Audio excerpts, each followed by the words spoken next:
Create a Python library.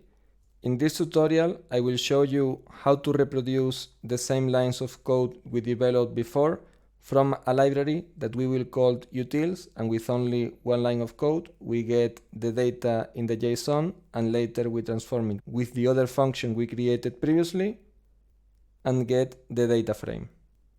To make this code work, we need to define utils that we will import as this.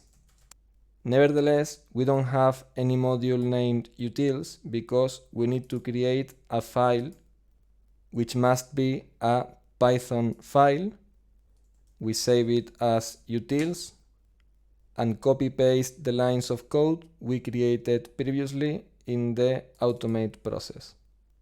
First, the function getDataStockDaily. Secondly, the function to get the cryptocurrency data. We copy and paste it. And finally, the function that converts the JSON into a data frame.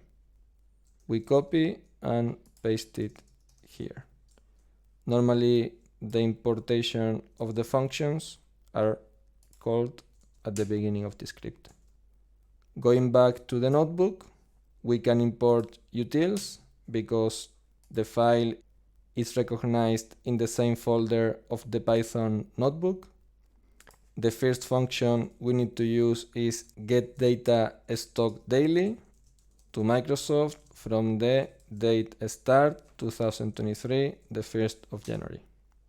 We save it into a variable data_msft, and then we use the other function processDF that we have here to transform the data into a data frame.